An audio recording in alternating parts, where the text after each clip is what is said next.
Addictions are everywhere. Some are addicted to eating too much chocolate.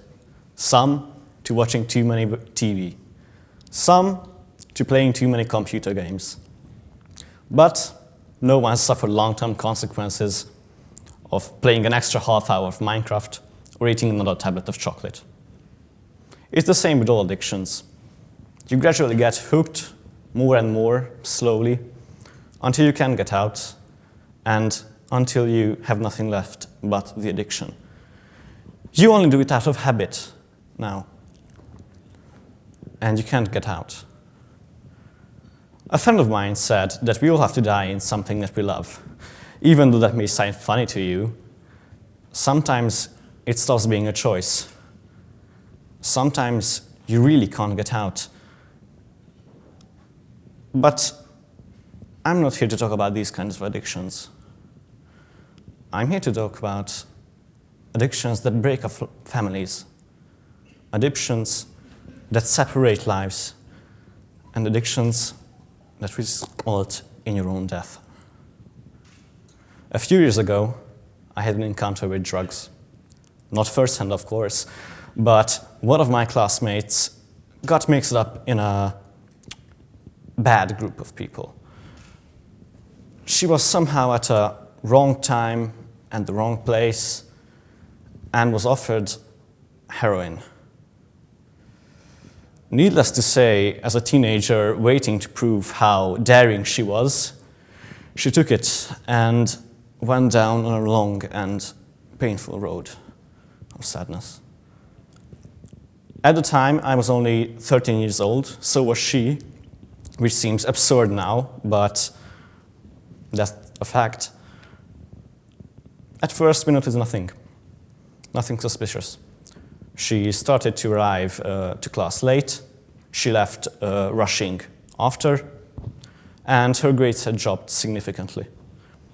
But we didn't think anything of it. We said that this was just a phase she was going through.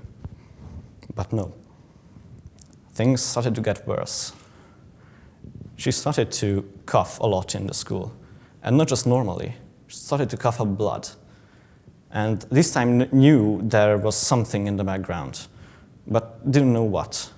And when we asked her, she just shrugged us off and didn't answer. All our actions were in vain. But even after a longer while, the incident happened. She collapsed in the middle of the school and vomited blood right in front of everyone.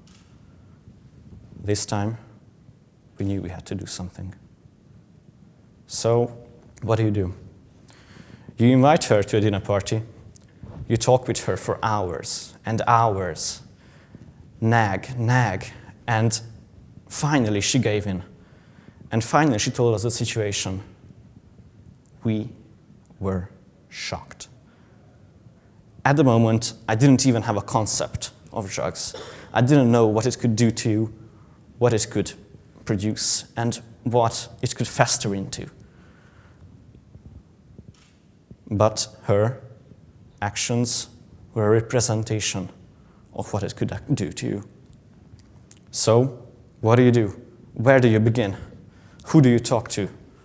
How does one cope with this situation? You talk more. You talk more until she understands. And she did. And she's a perfectly normal person now, living a normal life, but her past still remains on her.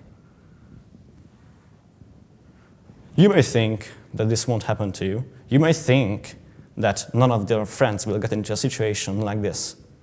But what if they do? What if you have to deal with this problem? What then? I'll tell you what would have happened if we don't talk to her. The school would be dressed in black and we'd be bringing flowers to her grave. A few years back, I was on a website called 4chan. It's a blog where you can meet lots of interesting people with interesting stories.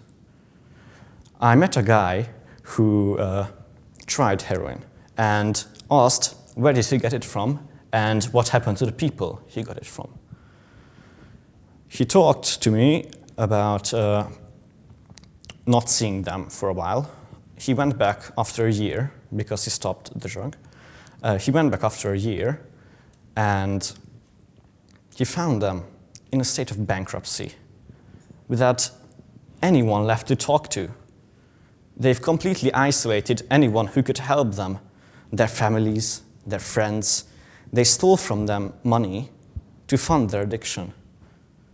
And the drug just dragged them down deeper. And there was no one left to talk to. So, if any of you are in a situation like this, if any of you see someone, the simplest thing is to talk to them. The simplest thing can solve this problem. And that is talk.